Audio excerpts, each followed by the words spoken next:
Hey guys, it's me Eliz and welcome to my YouTube channel. While I was away, hindi ako naging active na ilang months, marami pa rin palang nagko-comment sa YouTube channel, sa mga videos ko. Ngayon, ayan, nag-oras tayo para sagutin ang inyong mga iilang katanungan. Actually, marami siya, pero pinili ko lang kasing iba na ulit-ulit naman. So, yung mga ibang mga tanong nyo about PNPA nga pala, kakatapos lang ng graduation ng PNPA class 2024. Okay, so, graduate sila April 19. And ang top 1 nila is babae. Nakita ko yung article about her na dati din pa lang siyang nagbebenta ng siopaw. O, diba?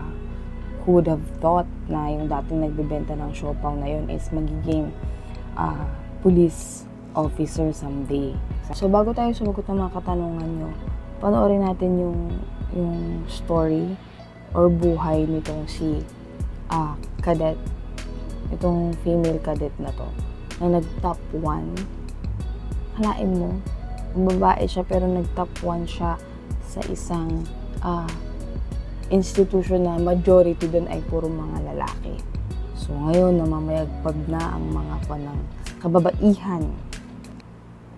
Mula sa 233 kadete ng PNPA Layag Diwa Class of 2024 ay nasungkit ng isang babae ang top 1 sa katauhan ni Police Cadet Maria Camille Cabasis mula sa bayan ng Lian, Batangas.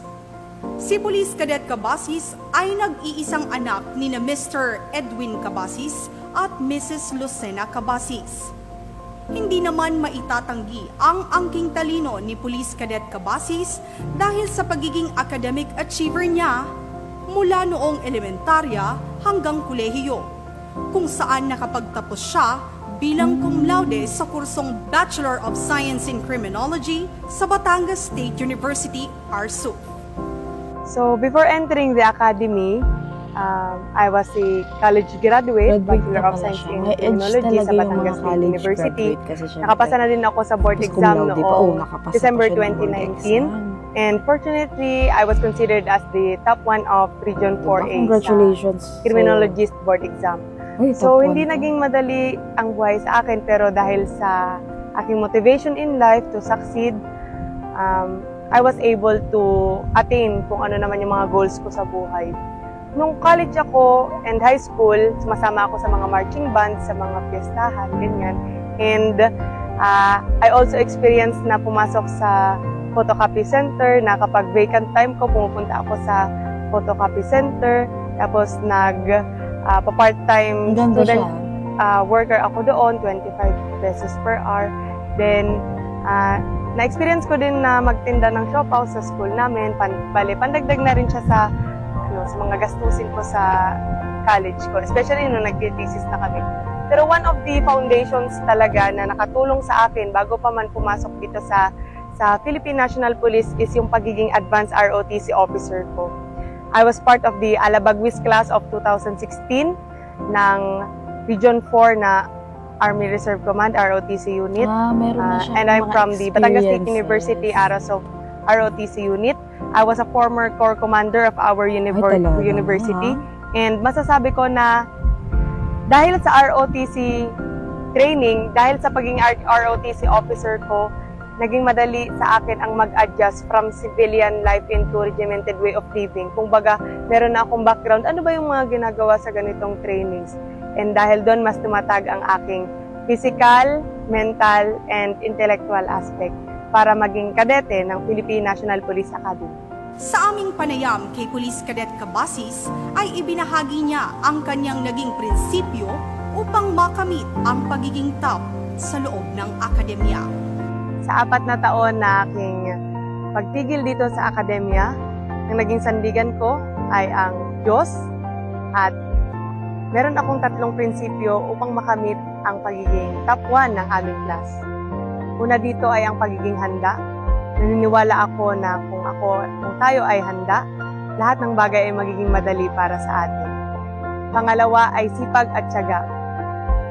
Hindi madali ang maging kadete, pero sa pamamagitan ng sipag at tiyaga, ating malalampasan ang mga pagsubok.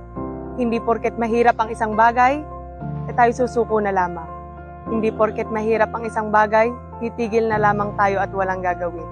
Kailangan nating maging matyaga upang makamit ang tagumpay na ating inaasam. At ang huli, ang tiwala sa may likha.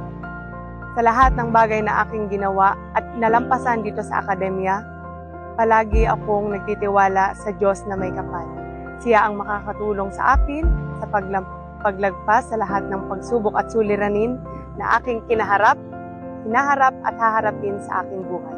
Sa kanilang pagtatapos, ay tatanggapin siya ng Special Academic Awards na Best in Laws and Jurisprudence, Best in Police Administration at PNP Kampilan Academic Awards.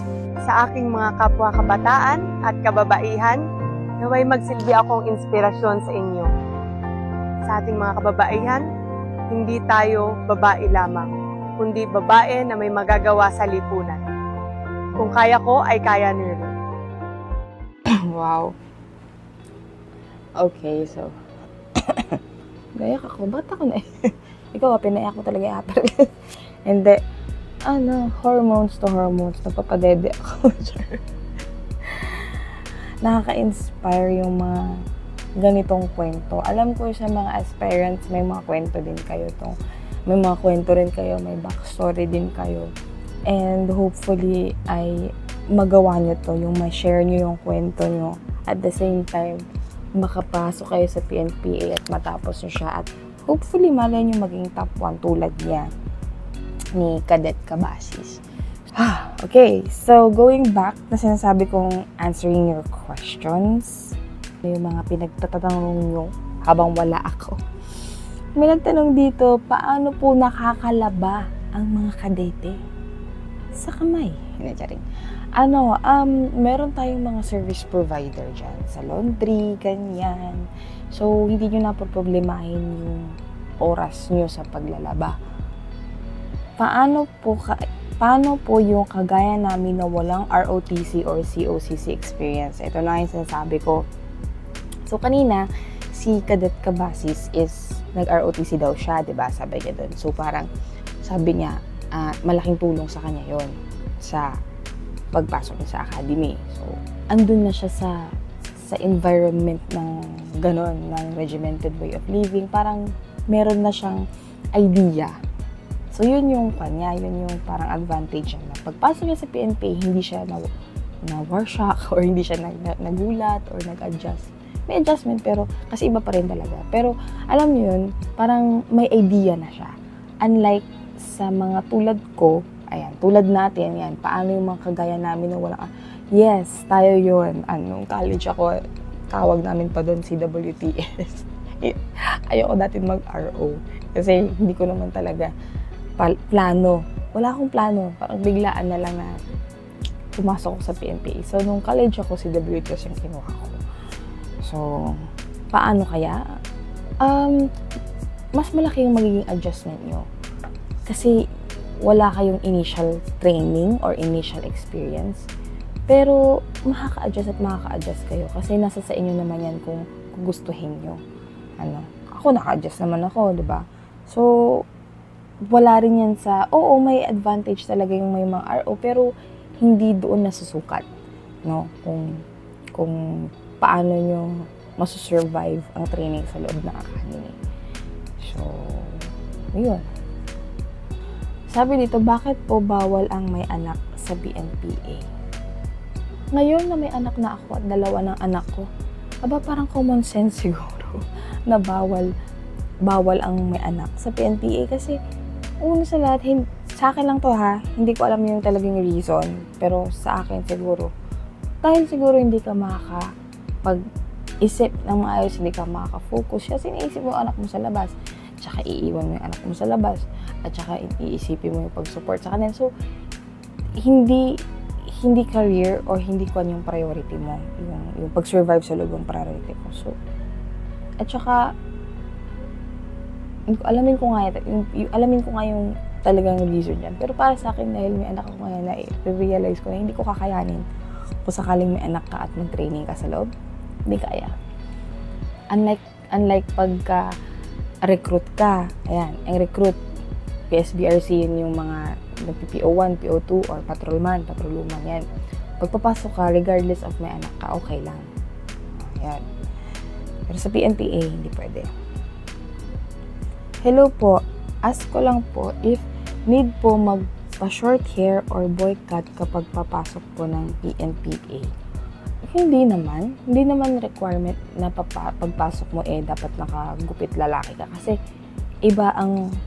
Kasi meron kayong ceremonial cutting. Hindi naman siya ceremonial, pero sabay-sabay kasi kayong gugupitan doon sa loob. So, kahit anong gupit mo dyan, kahit nagpa-boycott ka or what, pare-parehas lang yung gupit ng lahat. No? Usually, after yan ng reception, dyan na, gupitan na. May certain cut or size ng hair, size ng length, ang bawat taon, ang bawat year. So, si 4th class, yung pinaka-lowest na class, or lowest mammals, sa ika nga namin, yun yung pinaka-maiksing hair. Si 3rd class, medyo may konting haba na ng Si 2nd class, medyo may pa konting lumalawit na konting buhok. May nasusuklay na, gano'n. Si 1st class, ayan, may nahe-hairpin na. Gano'n. So, parang yan dyan mo rin malalaman kung anong class yung kadete kasi sa buhok. Yan. Nagdala po ba kayo ng phone noon sa pagpasok sa academy during plebhood? Hindi. Bawal. Bawal ang cellphone. Di ba sinasabi yun? Di ba pagkapapasok, bawal ang cellphone? Okay, meron po tayong Guest of honor and speaker. ni-recruit. Kasi yung iba dito, hindi ko malay mo, iba yung experience mo. Wait lang, dito tayo. Tapos na yan yung cellphone, di ba?